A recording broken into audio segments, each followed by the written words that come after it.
want them to be focused on how to save civilian lives, not stop going after Hamas, but be more careful.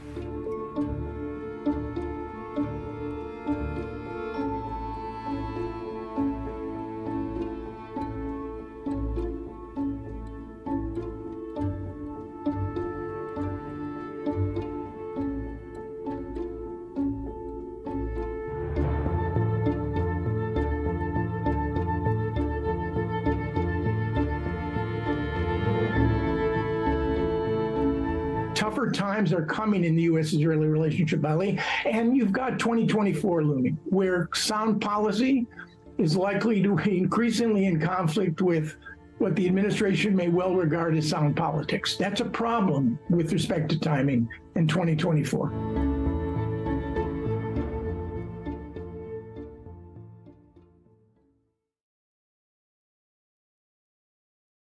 Hello, and welcome to Washington Post Live. I'm Michael Birnbaum, a national security reporter at the Washington Post. Today, I'm excited to be joined by Aaron David Miller, a veteran diplomat, someone who's spent decades working on Israel and Mideast issues, who's now a senior fellow at the Carnegie Endowment for International Peace. Aaron David Miller, welcome to Washington Post Live. Michael, thanks for having me. I'm excited to range over a bunch of subjects with you this morning. But just to start, why don't you catch us up here on the state of the Israel-Gaza conflict, the Israel-Hamas conflict. You recently talked about two ticking clocks for the Israelis and for the conflict.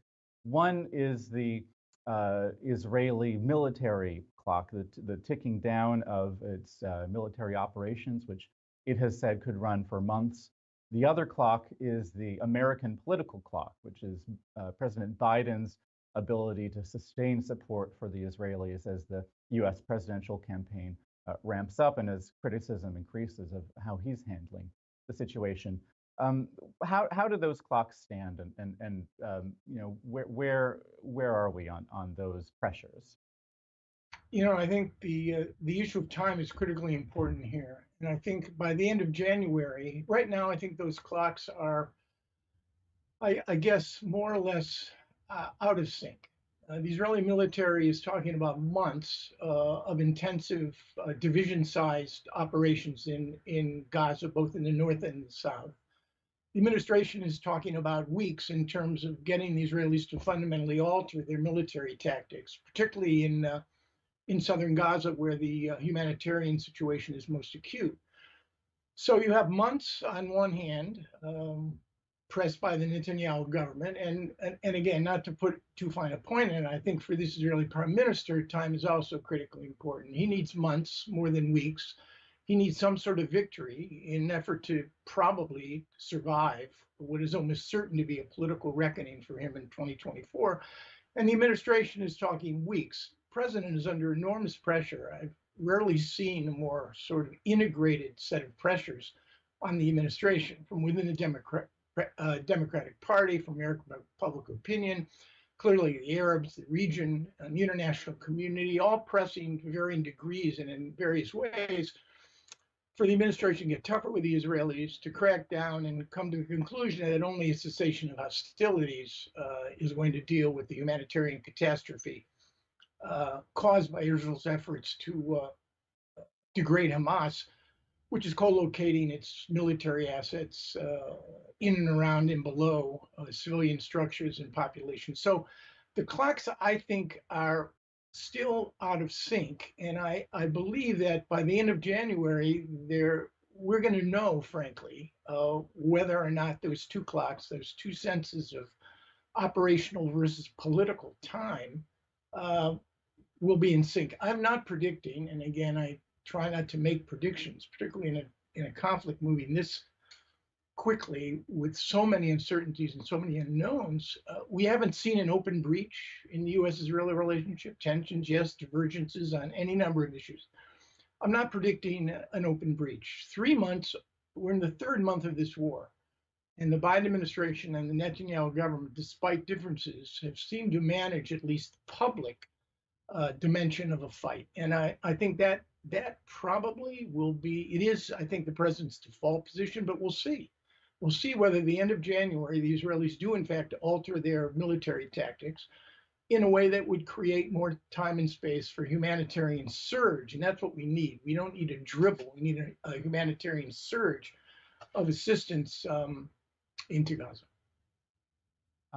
Well, in terms of how the conflict and the surge of potential surge of humanitarian aid unfolds, I mean, I'm curious what you feel the messages are that we're seeing from Israel right now. The IDF said earlier this week that they're going to pull 5 brigades from Gaza, but they've also said to prepare for prolonged fighting. Those two things seem potentially contradictory, at least to me. How do you resolve those issues, and where do you think the military aspect of this is heading?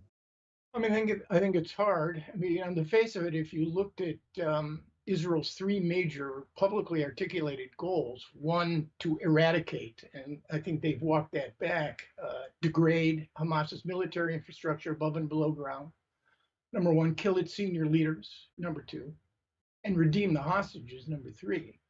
I think there's growing concern and doubts about whether the Israelis will be able to accomplish those objectives. I think mobilizing 360,000 reservists plus 160,000 active duty military is also having a deleterious impact on the Israeli economy and on morale. So I do think that administration pressing the Israelis to change the operational tempo, the character of their operations in order to create reliable and predictable and sustainable corridors of humanitarian assistance. You cannot operate in Gaza the way the Israelis have been operating and expect to deal in a serious way with the humanitarian catastrophe that their military operations have caused, largely the innocent Palestinian civilians. You've got to figure out a way to change the operational tempo so that you can create, again, reliable and predictable ways of delivering that assistance. And I think, again, I think the test of that is coming, but by the end of January. But make no mistake, the Israelis will be operating in Gaza at some level for months to come, which is why it's a strange term, the day after. It's not the day after, it's the day after the day after, and it's probably not even that. It's a series of phases and transitions. 2024 will be the year of Gaza. It will not be the year of pursuing a 2-state solution. It'll be the year of Gaza. Should Biden get a second term,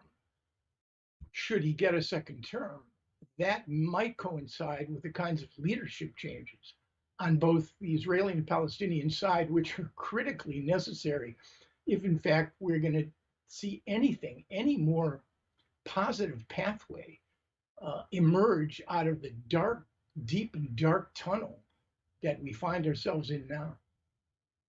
Well, I want to come back to that day after question and the day after the day after question just a little bit, but to stay on the today part just a little while longer.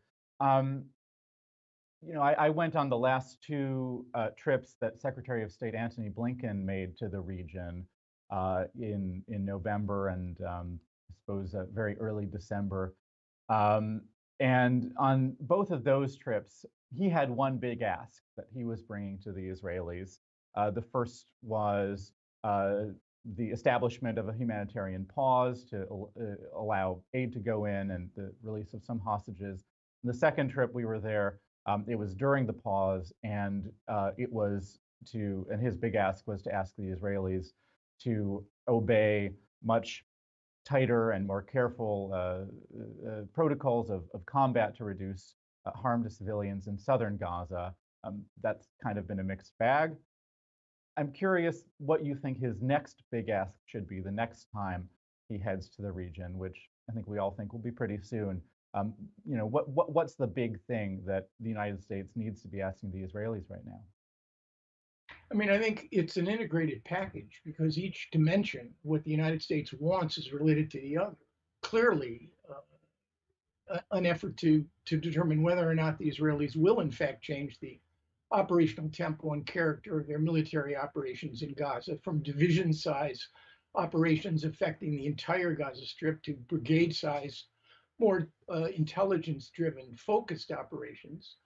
Number one, to try to get to the issue of the blockage in humanitarian assistance. And that's because largely of the verification process, which is extremely laborious, and the fact that the Israelis have banned delivery of humanitarian aid to commercial enterprises only through UN and other NGO agencies.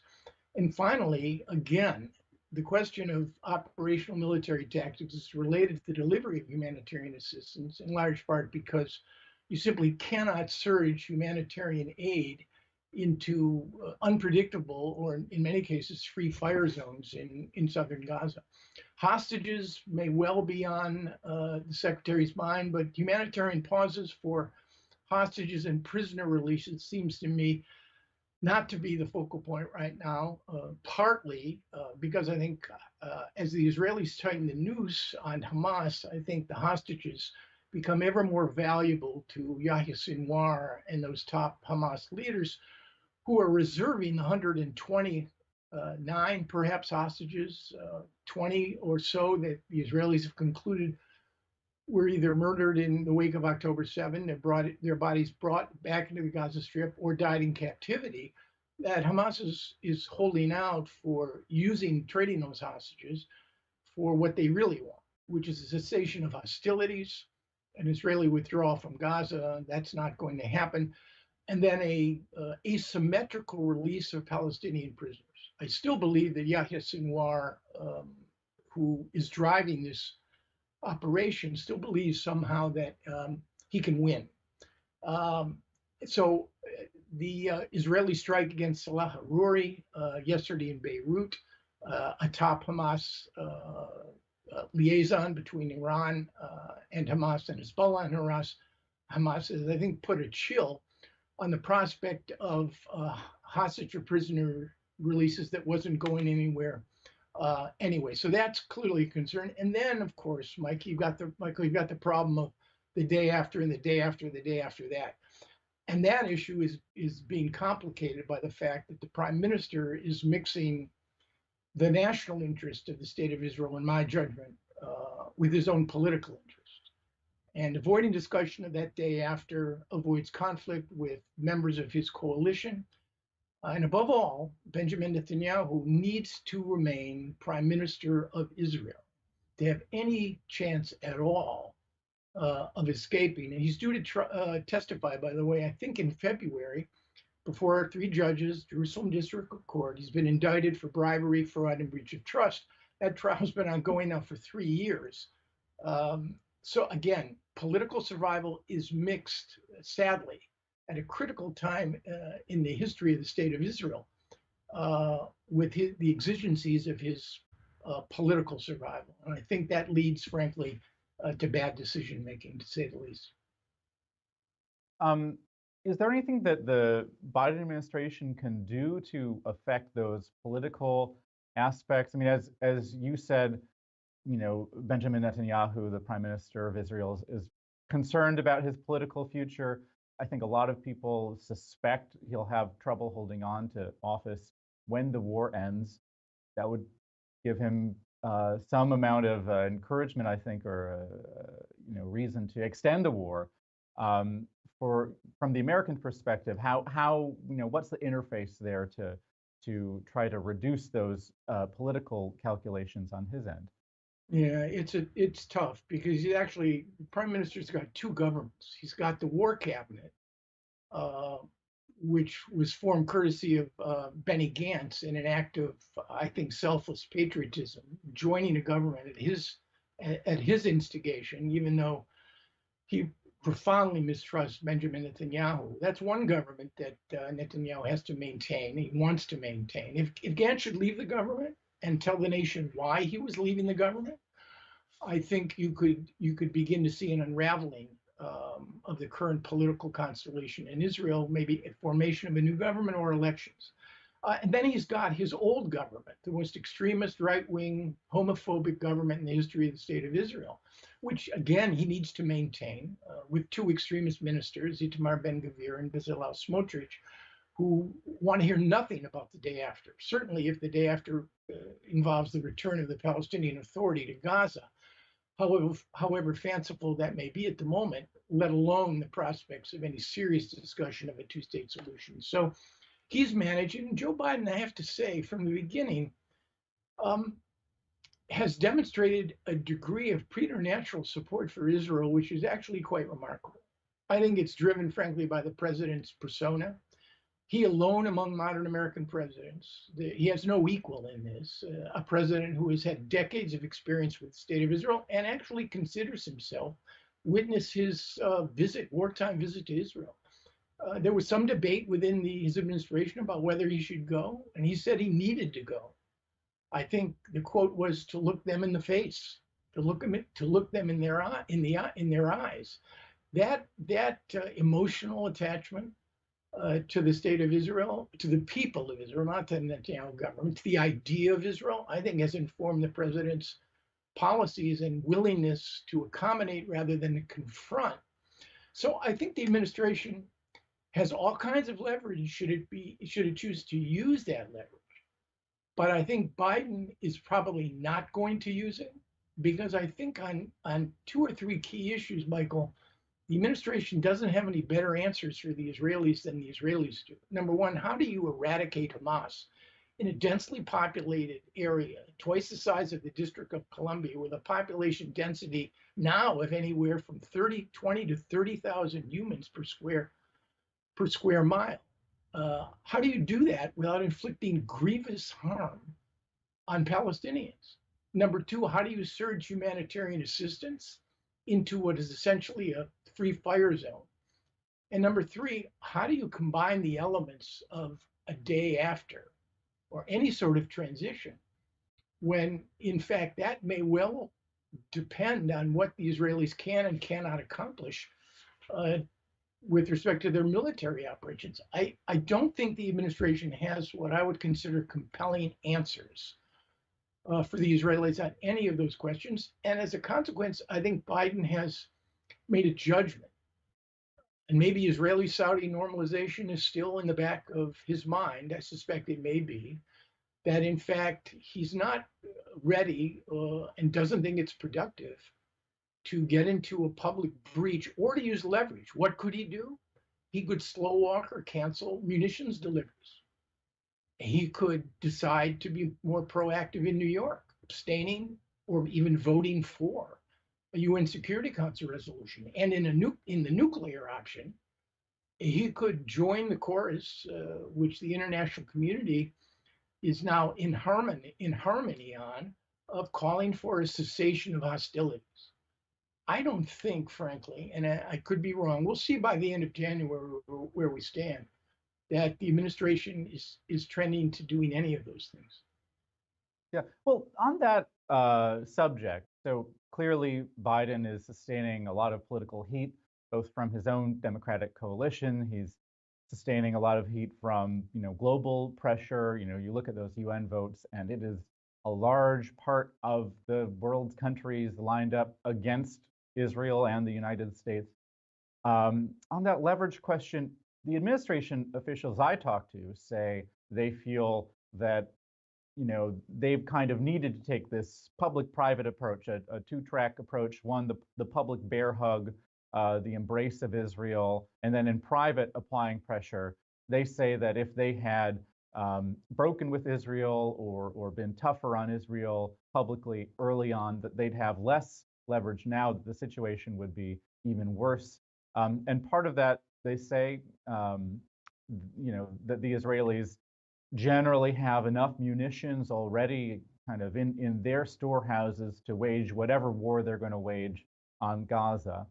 How fair do you think that line of reasoning is? I don't want to call them excuses, but is that a fair analysis from the U.S. administration on their relations with the Israelis? Right. So let's be clear about one thing. And I think, Michael, your question is really central. The Biden administration policy is part of a broader piece. And let's be clear, I work for administrations, both Republican and Democrat. American presidents do not like to have public fights with Israeli prime ministers. It's messy, it's awkward, it's potentially politically costly. And over time, they probably would argue it's counterproductive. When America presses Israel, see Richard Nixon and Gerald Ford and Henry Kissinger in 1975 over the second disengagement agreement. See Bush 41 or James Baker in the run up to the Madrid Peace Conference over housing loan guarantees. There have been examples. Reagan suspended the delivery of F-16s when the Israelis extended administrative control to the Golan Heights, and did it again when the Israelis bombed PLO headquarters in Beirut. Eisenhower in 1956 probably exercised the most leverage and the most pressure by threatening to sanction, and he would have gone ahead and done it had the Israelis not withdrawn from Sinai in the wake of their combined operations with the British and the French.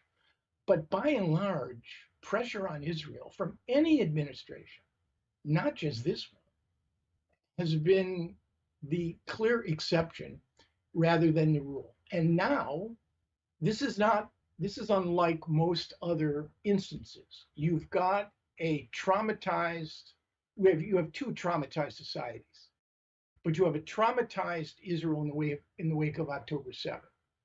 And I think the notion of what occurred in those 48 hours has had a profoundly important impact on President Biden. The indiscriminate killing, the willful slaughter, the sexual predation, and the rapes, and the taking of hostages. Many of whom have been mistreated and abused, and some may have been murdered in Gaza, I think set a new sort of frame, if you will, of accommodation among the senior members of the president's foreign policy team, beginning with Joe Biden.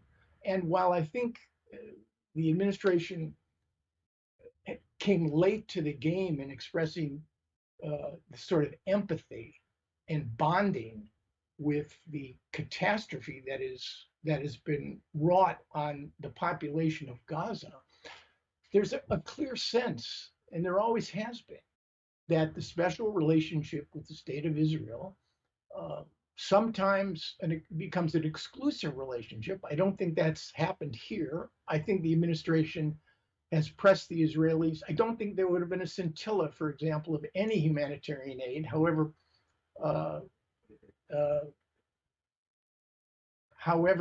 short that aid has been, given what Gaza needs, without American pressure. I don't think there would have been any hostages released without the United States engaging on this issue.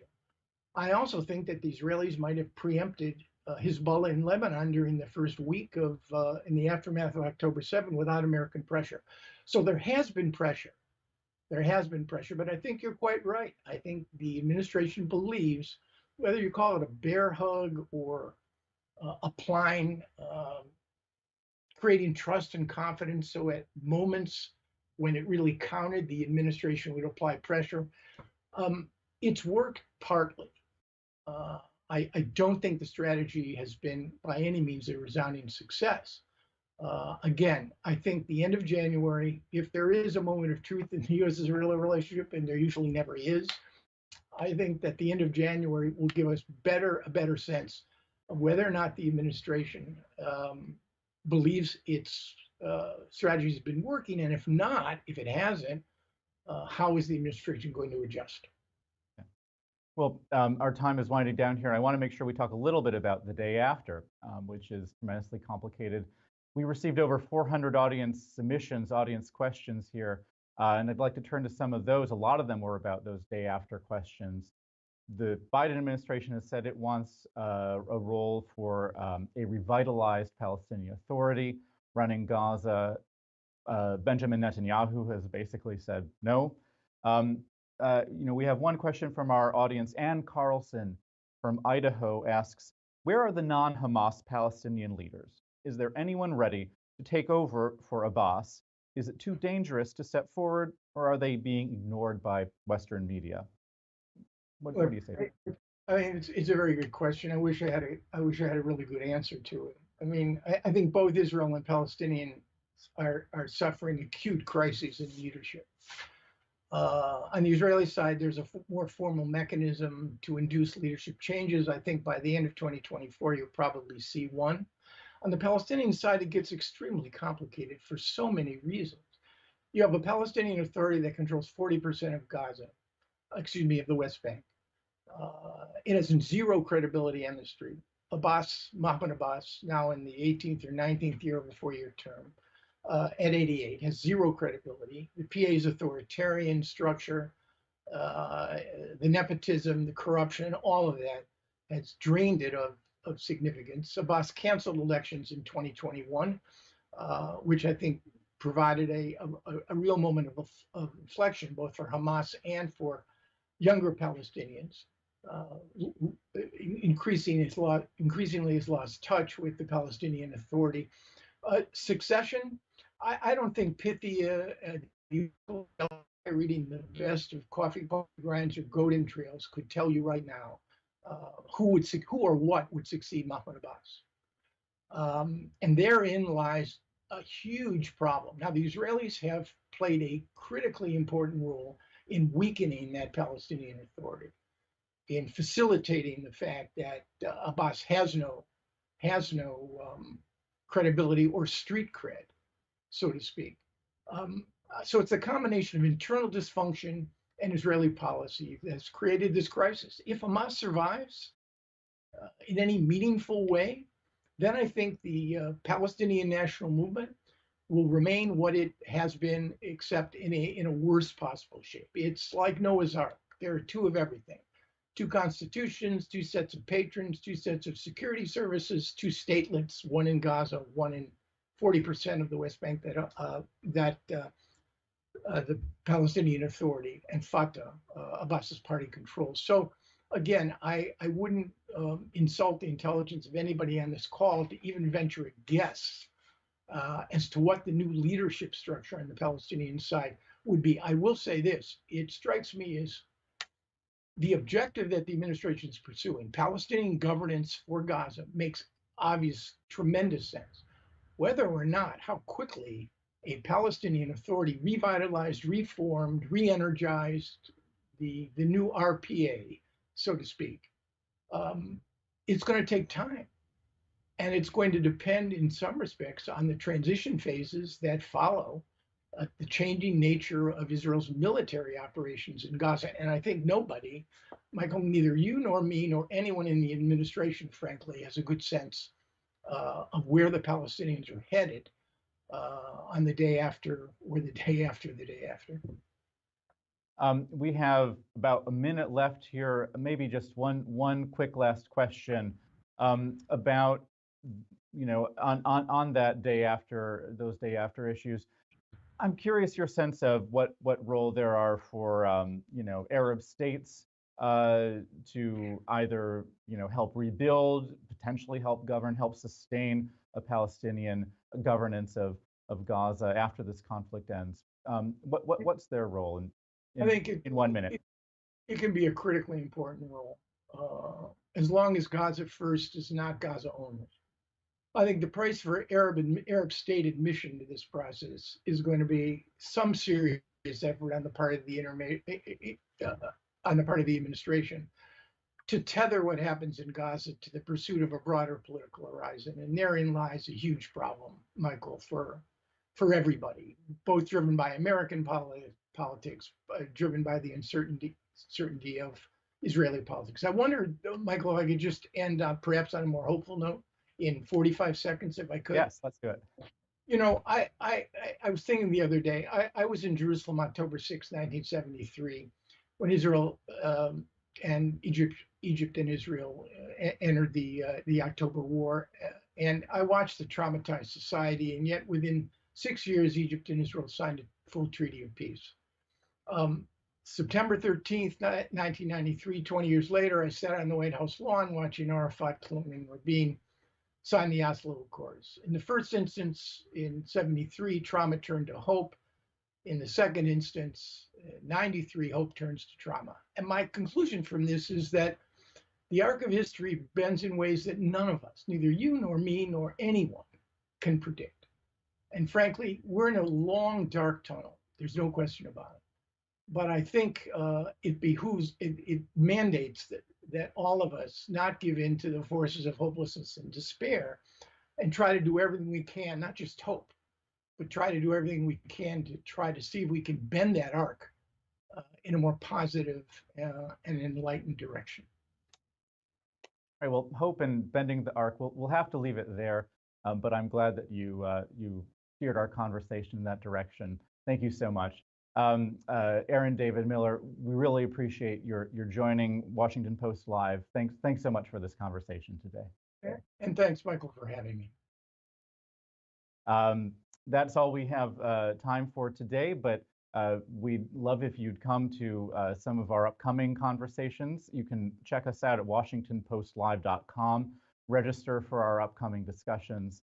Again, I'm Michael Birnbaum with the Washington Post. Thank you so much for joining us today.